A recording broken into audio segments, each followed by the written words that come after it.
Honestly, so all the Blue Ridge stuff, and I know obviously there's a lot of people out there that Hey guys, this is Jay Wendell of Amp Underground and Asylum Radio Network, and you are listening to Metal Up Your Glass. So, a few years back, we started up Asylum Radio Network. A few of us that have worked together at other places, other outlets, things like that, decided, you know what, we've been doing this long enough, we know enough, why the hell aren't we just doing this for ourselves? And it has gone extremely well ever since, which is a nice thing. And we've been running the station now for about 2 years. But last year, probably about a year ago, we started talking about and thinking about what we could do to kind of branch out. There was a lot of stuff that we wanted to be able to do, a lot of things that we wanted to accomplish that kind of went outside of the realm of radio. We wanted to start doing video media, start working with other outlets, actually helping network outlets, that type of thing. Work with bands, work with PR people, so on and so forth. And we thought, you know what, maybe we should go ahead and just sort of split things off into like a sister brand and start working those ideas. And we kind of took a slow run at it, and it really didn't start cranking up until Blue Ridge this one Blue Ridge Rock Fest that passed here in September. And we kind of took that idea and gave it all the speed and methamphetamines that we could, because all of a sudden we realized that one thing about working in media is you start to realize that everybody's kind of in it for themselves or competing. No, and it's not so much that that's necessarily that's the way they want to go, but I think it's sort of almost that unspoken, like, you know, you're in a competition to beat everybody else, or competition to get to something, and don't really pay attention to the people. Yeah, you're in competition with yourself, with insecurities and shit, man. At least I am. Oh, right. So, but we started realizing after Diego, the other co-operator of Asylum and AMP, we realized very rapidly with working with all these different media outlets, because we were running all the media operations for Blue Ridge. Didn't go super long, but we put a lot of work into it and a lot of time, so it's sort of, we've been dealing with people for months. Started realizing that the more you actually interact with a lot of these folks, the more everybody kind of wants to work together to try to build something a little bit better. Yeah. So we kind of took that energy that we had coming out of Blue Ridge after everybody kind of got to know each other, everybody was helping each other out, helping new people out, other people, you know, just kind of stepping up to be there for each other. I love it. Build everyone up. Why? Right. And why isn't this concept really out in the media world now? And it kind of falls back on that whole thing that everybody's in a competition, but we kind of turned that on its head pretty rapidly and started just bringing in other outlets and stuff to work with us. So, I mean, we have about, while we have soft launch, we're kind of like doing a full-blown launch at the beginning of the year, but we have I think we have 13 outlets working with us right now. Fuck yeah. That's awesome. And one of the nice things we've been able to do is that because we already have relationships built up with a lot of PR people, a lot of bands, stuff like that we've been setting up. So we have, if a band comes to us wanting coverage or anything like that, we can push coverage through multiple outlets and have a huge spread comparatively to what normally would be out there. And everybody's kind of feeding into each other as far as bringing people, putting the butts in seats. I mean, like, I'm sure you've run into over time, just trying to get your footprint out there is sometimes a little bit difficult, but it makes it a lot easier when you have a lot of different outlets helping out each other. So yeah, it's the only time you actually get anywhere is when someone's willing to work with you. So it's oh yeah, and it sucks too, because I mean, how many times do you run into I know people in bands, people just people starting businesses and everything like that. How often do you run into all these people, it's like, they support you, but they don't really support you. They don't do any. Yeah. Like, it's like, oh, that's a wonderful hobby you have over there. Yeah. Yeah, I was super fortunate to be in the Hell Yeah camp, and I bought a camera and showed Chad Gray some shit we were doing with the glass sword performances, and he just let me go and fucking film Mudvayne and Rob Zombie and them to get some fucking practice. It was like I was in there with my fucking lens hood on backwards, man. Like, very obviously not using manual. Like, super embarrassing now that I look back on it. But I mean, if it wasn't for that dude, I probably wouldn't have pursued buying all this shit and learning. How do you learn but to have mistakes and stuff? I mean, you learn what you can from other people. You learn by doing. Sometimes you fuck up a lot. Sometimes, everything's... And it's not even really so much messing up on anything, because as long as you're learning something from it, then that's a good experience. It doesn't matter whether the execution at the time might have been poor, but did you learn something? Yeah.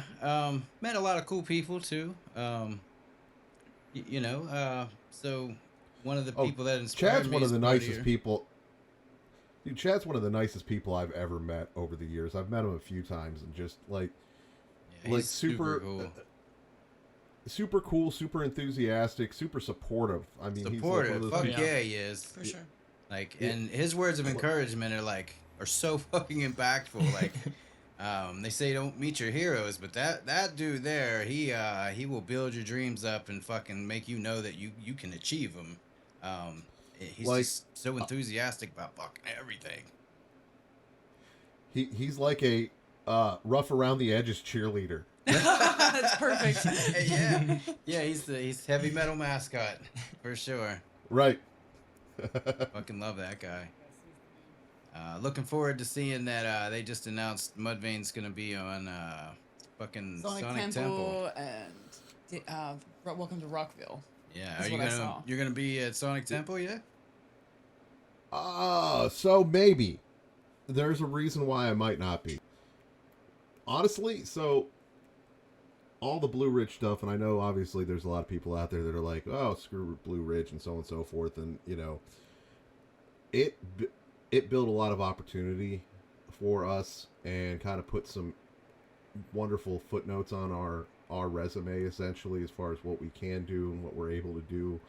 And I mean, it still happened, Oh yeah, and while there may have been a lot of things that went on there, I can tell you this: there's not a single person that actually did media at that festival that wasn't gushing about how well we did. And I almost hate putting it that way because it sounds like I'm blowing smoke up everybody's ass, but at the same time, it was kind of humbling, actually, to have so many people that were so very happy with what we had done, especially considering we had never run media or anything like that for a festival before, ever, not once. I made the pitch because of how badly it went last year, and it's like, you know what? I've been on the other side of this for 12 plus years, and I know how it operates because I've seen it, how they've had to operate it from that, and I understand the logistics behind it because I have at least a corporate background of understanding sort of management structure, kind of infrastructure type stuff, and screw it. Let's go and make a pitch. And we actually beat out the folks that do media for DW, that run the media operations for DWP. Oh, awesome. A bunch of different PR companies like Atom Splitter, stuff like that, and they took a chance on us with no resume behind us, essentially, other than we'd been on the other side of it, and it worked very, very well in our favor. Not to mention, we got to do intros for about 10 bands on stage, getting ourselves up there. We helped run that. Oh, you got to do the Jose Mangan thing and fucking announce bands?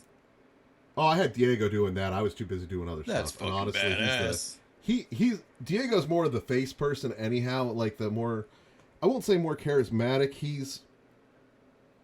I kind of stepped away from that for a while, other than doing a few interviews here and there, because I used to do about myself probably about like 28 to 30 hours of on-air time a week.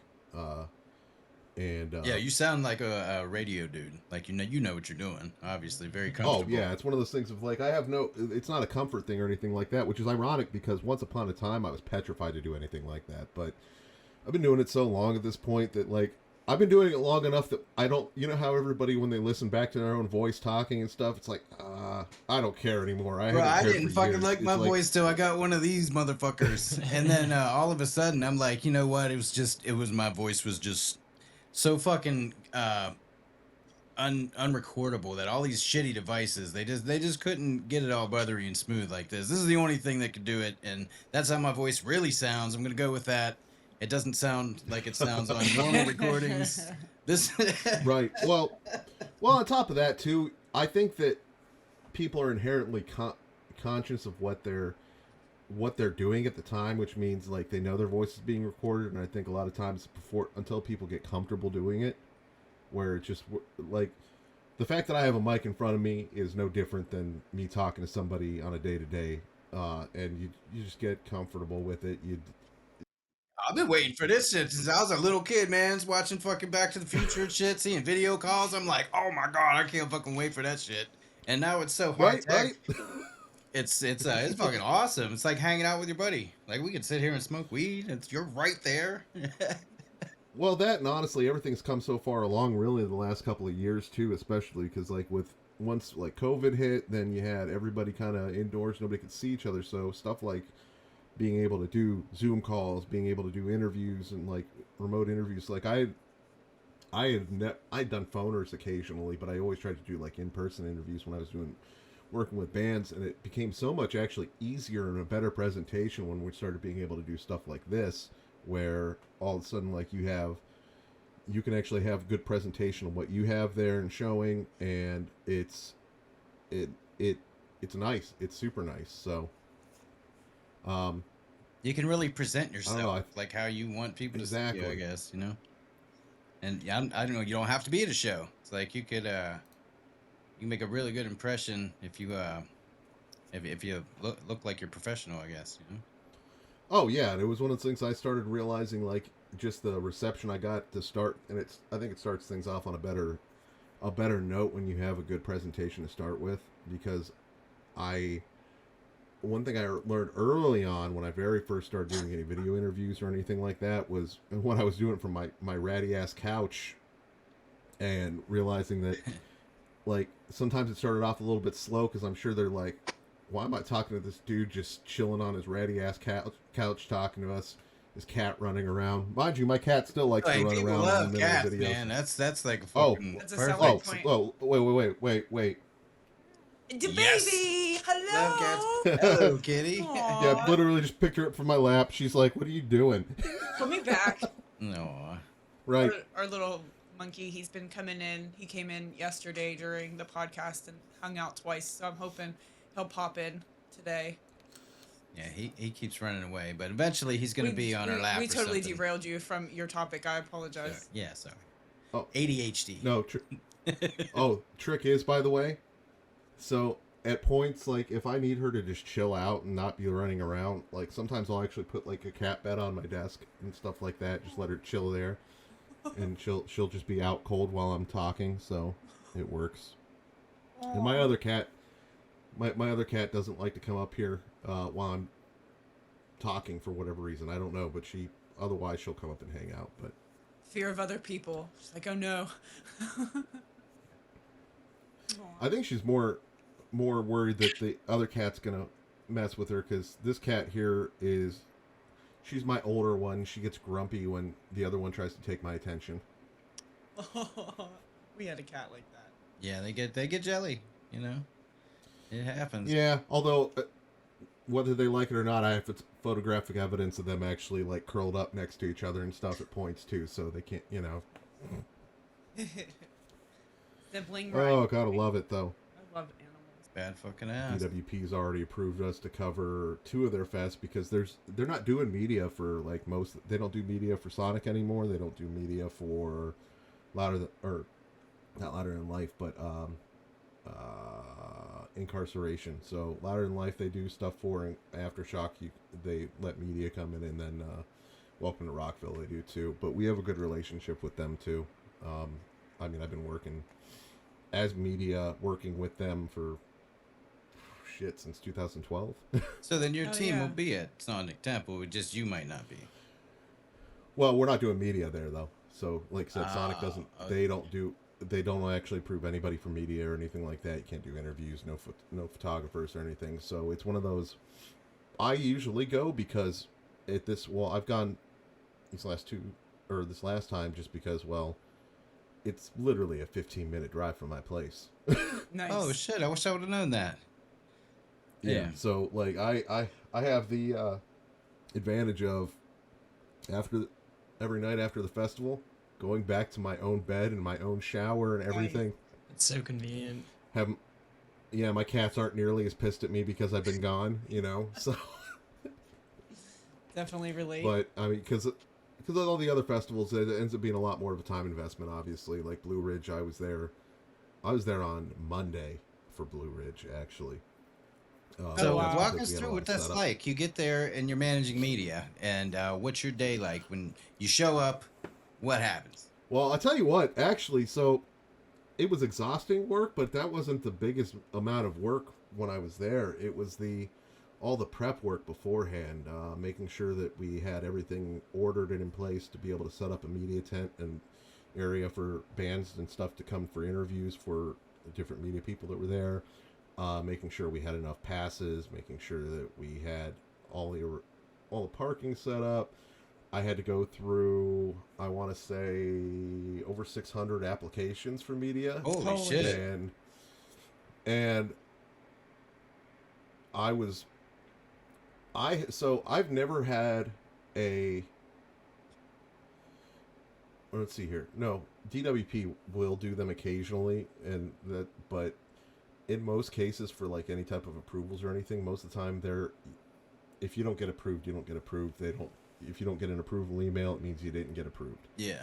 And like we went through everything along the lines of answering as many questions as possible, sending out both approval and decline letters, emails and stuff like that. That's a courtesy. Yeah, shit. for sure. And on the bright side, I managed to at least get it worded, I guess, in a nice enough way that probably only had like 3 or 4 people that were really pissed at me. Yeah. After everything was said and done, which I'm I saw a surprised couple Facebook because I'm only approving not even 1 out of 6 applications that go through. So Yeah. I mean, like it's Now, what's the It's a high criteria that you're percentage. looking for when you approve somebody? For anyone listening that wants to up their game and maybe get approved one of these days. well, first off, don't bullshit about what type of coverage you've done in the past. Yeah, because no I looked fucking through shit. everything. That's annoying. Like part of the application process is I want if you've covered the festival before, I want to see what your coverage was. Right? Oh, I haven't don't know if covered it's the on a festival hard before- drive. I don't know. Right, and I had somebody who tried to backdate their coverage on their website and stuff. But I'm an IT nerd. If there's shit to find, I'm gonna find it. We've found some local people who were they were faking their media entirely. They stole photography, stole videos from other people, and they had an entire website set up for this shit. Yep. Oh yeah, Wow. you'll find shit like that all the time because people want to be part of the show. Essentially, Yeah. they're trying to find ways to kind of get themselves backstage, ingratiated, stuff like that. When they don't even realize that's not how that shit goes in the first place. I mean, it's not. You'll have bands come out for. We had interview area set up specifically for bands to come. That way they could kind of just hit all of their people that they had scheduled stuff with, and actually Tech Nine was hanging out with us over on. Well, it was on that Thursday. It was before the big ass storm and stuff. But yeah, I had to go through all the approval stuff. Had to vet everything, make sure that everybody was above board. I went through if they didn't cover it before. I was going through stuff they've covered before just to see what type of quality of stuff are they putting out there. How well are they covering the things they are getting approved for? That type of thing. And a couple people that I took chances on, which mixed results. But at the same time, I'm a big proponent of sort of integrating a little bit of new blood into everything because it's not necessarily an easy thing to get into. So I'm a fan of I like to Rusty try to get Morgan. people. Oh, yeah, Rusty. is good people. He is sometimes a little zealous about things, but he's one of my favorite people. I see he grows weed. I want to get a hold of him. I sent him a message, but it didn't work. I'm like, fuck. Want to get his ass on the show, make some glass with him. Well, Rusty's actually... So I have a council of people essentially helping run AMP as far as the build out and everything. Rusty's one of them. Well, cool. Well, if he sees this, hey, man, let's get down. Hey, come on, Ohio. We are now officially legal. We've hit the legal day. Oh, yeah. Yay! Hell yeah, man. Yay. That's awesome. It's a long They changed time some of the coming. tax stuff. Right, they upped some of the tax stuff because DeWine, our governor, is pissed. He did not want it to pass, but That's tough shit. Fuck that guy. That's crazy. I don't think that most police give a shit. Yeah. Oh, we had fucking whiskey in My the shot glass front was in front the- seat. We had open bottles, multiple open bottles, Shot glasses. shot glasses. Fucking, we spilled beer and whiskey everywhere. I mean, there was fucking Yeah. weed all over But both of us. In our defense, we were driving back home because his stepdad had just passed away. So we like left tour from we were in Minneapolis in 2016 with Hell Yeah, and we left tour that day to come down, come back home, and we got pulled over right outside of Cleveland. And the cop literally like left everything in the car. I was like fucking floored. I'm like, is this real? Like, am I seeing? It was crazy. I was like, that was the most. I thought for sure we were going to jail. I was like, oh my god, he like left the bowl. Like, what? Right. Wow. He was a That's Pantera actually- fan and saw the Hell Yeah passes and asked about if we were really out with those dudes and fucking, you know, like gave the horns basically and fucking let us go like completely. No, nothing. Like gave us our drugs back. I fucking love Ohio. Yay. Yeah, Ohio rocks. Have you been down to Peabody's when it was up in Cleveland? Yes, I'd seen many shows at Peabody's over the years. I think the last show I saw wasn't even that good of a show. It was fucking Yngwie Malmsteen, and he was completely lit. Oh shit! You bring him some donuts. That man doesn't need any more donuts. Look, I'm a fat kid too, but Oh no, he fucking hates donuts. oh, he does? It's a dime bag story. Uh-oh. I have to send you the clip. It's on YouTube. Yeah, he fucking hates donuts.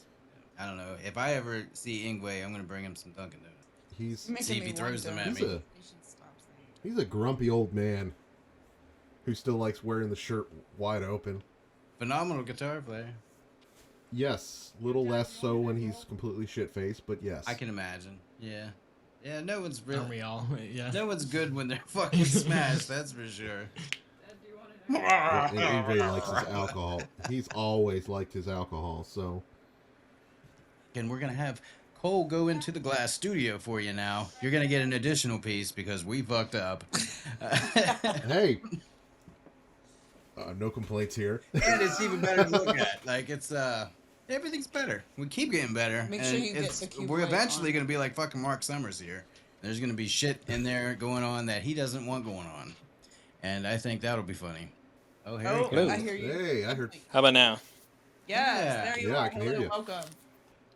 Tell you what, one big bummer about that whole Blue Ridge thing, though. There were 2 concerts I really wanted to see that were directly in Columbus while I was at Blue Ridge, dealing with all the mess there.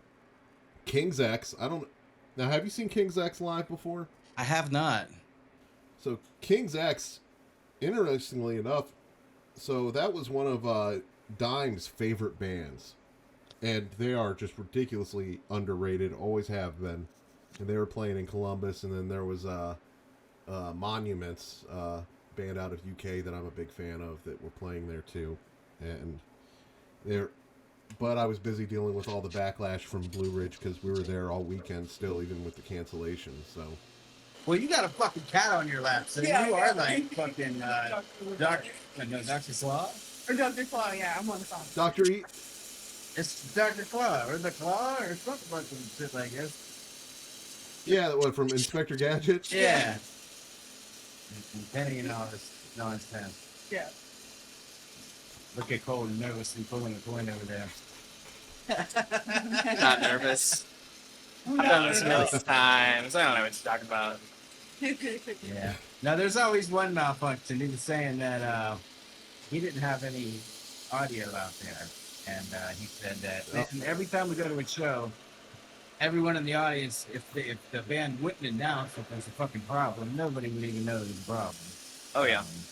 Right. Like, I got a couple of cardioid mics that are specific that I take for when I'm doing, like, music festivals and stuff like that. That way, they're really good at... You'll still get background noise, because how can you not at a festival while there's literally bands and shit playing in the background? But it made it very, very easy to still hear everything. Everything came out well. And, like, because that's when, like, music festivals, I have a 4K camera that I bring out, and usually 4 mics set up. That way I can talk to multiple people in a band if they happen to have multiple people running around for the interviews and things like that. So, although I send that out with other people more often than not now, just because I don't do that as much anymore. I do miss it a little bit, because it was always kind of cool, like, just to see some of the cool interviews you could get set up. A lot of them were on the fly. And well, then with music festival interviews too, I don't get as in depth on music or like interviews when it comes to the music festivals, because we usually only have 10 to 15 minutes to talk to somebody anyhow. So a lot of the stuff's just off the cuff, or just some really ridiculous questions that, like, will throw them off, and it's not stuff that they're used to hearing over and over again at festivals. Like, what's the worst place that you've ever had to take a dump at on tour? Like, I've had some good ones on there. I had the band Monuments, John Brown, their guitarist, they were driving through the mountains in Europe to one of their sets, and he had diarrhea. And they literally opened the side of the van up while they were driving, because there was nowhere to stop, because those small roads literally just shit out the van. It's on the mountains. A drive-by as they're going. When you're driving in the van and it's fucking up your plan, diarrhea. I mean, what was another good one on that? There was I was talking to interviewing Dropout Kings, and Black Cat Bill from Dropout Kings was talking about having that he ended up shitting in a pizza box that somebody actually opened up afterwards. Oh my god. So, oh yeah, like that, or albums that you wish you could throw out the window when you're on tour, like from bandmates and stuff like that. I know. Oh god, who was it? It was one of the guys from Fire from the Gods. I'm trying to remember what his name is. Not AJ, but one of the other guys kept playing Pearl Jam for like an 8-hour trek for one of their shows, and he wanted to murder him by the end of it because he hates Pearl Jam. I'm pretty sure that's why they were playing it. Guaranteed. Yeah, I mean, Max Cavalera admitted to owning a Justin Bieber album. Nice. Yeah, I don't. I've had babies stuck in my head. Not really by choice, but I heard that guy's a fucking party animal. Try being an elementary kid when that song was out. Being in elementary school, every little kid singing it. Are you just trying to make me feel old here? He does that a lot. He's fucking 21. It's not fair. 21. He has that body that he sits and it's fucking bullshit, and he can have his back all contorted. And he's fine. For now, I got like a couple more years than me.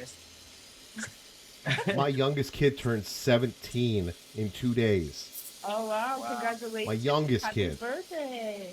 Aww. Well, happy birthday. Now, mind you, my kids aren't very.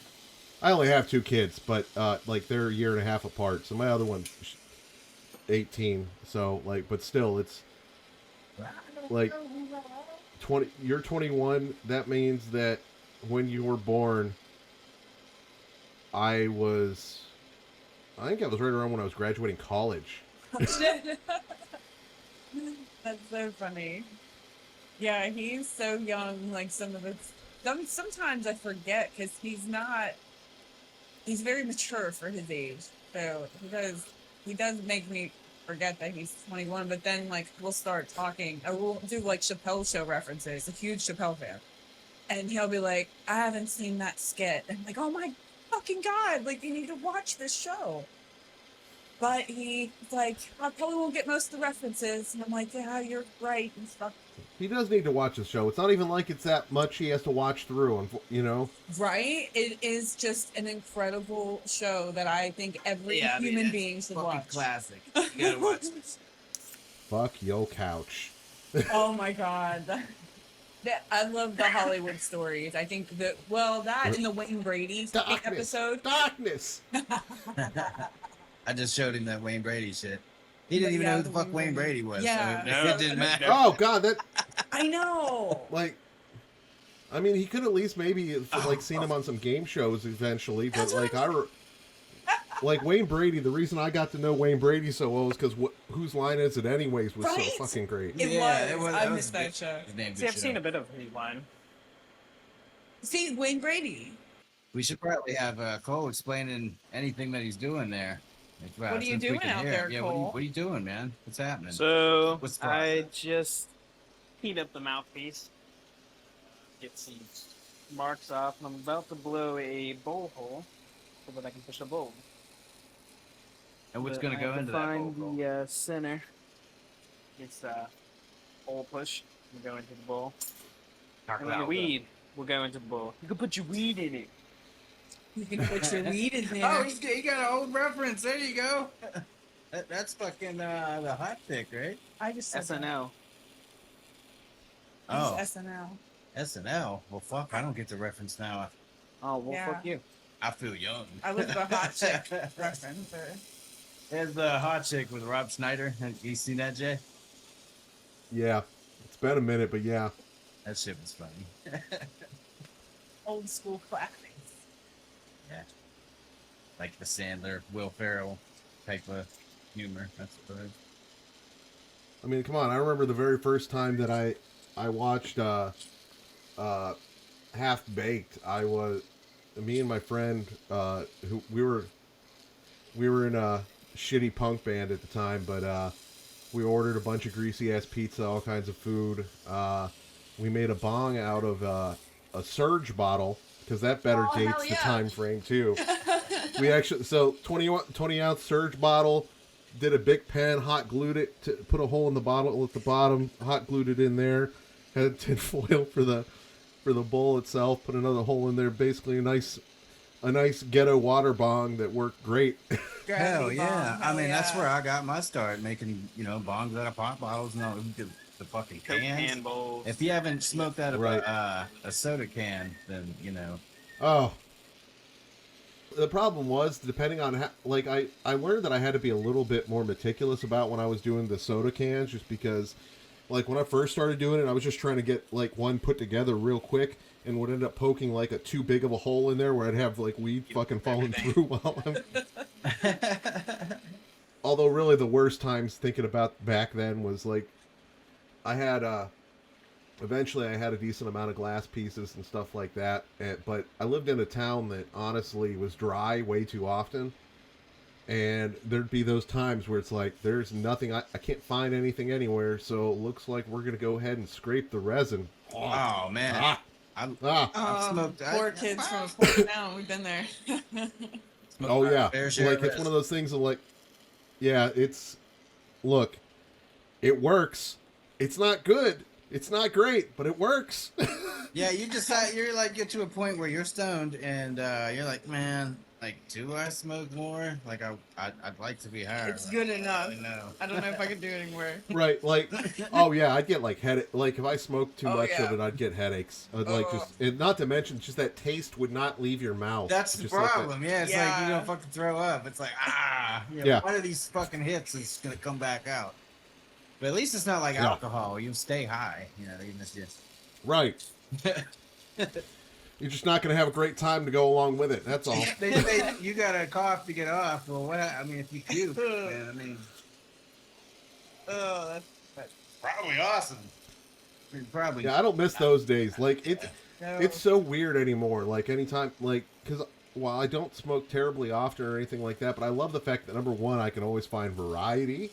Like, because, like, I remember back in the day when my choices were, all right, do you want mids or mersh? Yeah. It's like, if you got a problem with it, you fucking bad. Although, you know what? Honestly, I would rather have the resin than the mersh. I'd actually end up higher and probably it was Right? going to taste like shit anyhow. Yeah. Yeah, that shit was garbage. Oh, God, yeah. Like, it was one of those things of any time that I could find something better than mids, I was so happy. Yeah, I don't miss those days. It would be green. No. If it was green and it had seeds, you'd be like, all right. Funny story, though, actually. So I was working at a Taco Bell when I was about 19, 20, something like that, right? And I got called back to the office, me and my friend, and because somebody from the overnight crew left seeds and stems on one of the tables out in the fucking lobby. And they knew that we were the big potheads out of the fucking team, and they're like, what do you guys have to say to this? I'm like, first off, hold up. I was like, can I go back to my car and come back real quick? It's like, okay. I bring my bag of fucking weed into the fucking manager's office, like, look in here. I don't have all that seeds and stem shit. I literally got out of trouble by showing that I had better weed than whoever was dumb enough to leave seeds and stems out on the table. Oh, that's fantastic. That's fabulous. I mean, Well, it deserve it too, because I mean, stupidity, stupid games, stupid prizes, Right. Kat, what are you doing? Are you really okay? Being fucking adorable. Like, I want to be on film. Right. I want to be and they are not they're just cats. They are podcats because they like the podcasts. So I named Saki a podcat. But he's not here. Your cat's Yeah. awesome. Yeah, He's your probably cat's way more of a podcat. We do have a guest. Oh, she's a sweetie. What's her name? This is Robin. Robin. Oh, hi, Robin. I used to sell while I was in Taco Bell too. We used to do have people that would come through for like just order a drink, and so we did the tops of the drinks for the mediums and the larges were the same size, but we'd put a medium cup inside of a large cup. That way there was like down at the bottom underneath, that's where their stuff was. Oh shit. Oh yeah, right through the drive-thru. So I keep thinking, it's like, man, I could have made so much more money if I didn't just smoke all my profits, but I totally just smoked all my profits usually. Well, I think at that's least part you of don't the gotta reason. fucking pay for weed at that point, though, because Right at that point, I mean, at least that's taken care of, or I'm not spending money on weed, so. The self-sustaining business. That's right, Cole. Self-sustaining business. Yeah. Let's get it. Learning my entrepreneurial spirit, Modern problems require modern solutions. Yeah. Yes, that's He's from definitely Ohio, yeah? Yellow Springs? Yep. Yeah, not too far from here, about an hour away from Columbus. So I always thought it was I've seen crazy. him live before. Yeah, us too. Fucking awesome. Yeah, we got to see him RCCA. in 2014. I'm hoping to see him again, but life.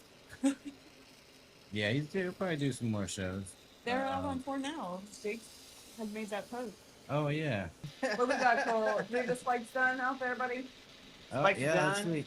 The Lights are done. carbon Hold it in Done. front of the torch there. I'm going to go to the iPhone. Yeah, there you go. Okay. Ooh, you can really see the color on there too. Yeah, it looks like blue spikes today. Nice. Blue on black today. That's a good song. You have, I think, red on black on the other one. Yeah. So you got a blue bowl and a red bowl as far as spikes go. Ooh, nice. And we can put the same logo on there for you, for both of those. Yeah, actually, let's do that, because honestly, I think maybe we can do a giveaway for one of them. Oh, for sure. Like, Oh, yeah. that's the shit. Yeah, the last thing I wanted to ask of you is if you wouldn't mind saying... Hey guys, this is Jay Wendell of Amp Underground and Asylum Radio Network, and you are listening to Metal Up Your Glass. Oh, thank you, yeah. man. Thank you. Yeah, that was super That was official, fucking too. awesome. Yeah, hell yeah.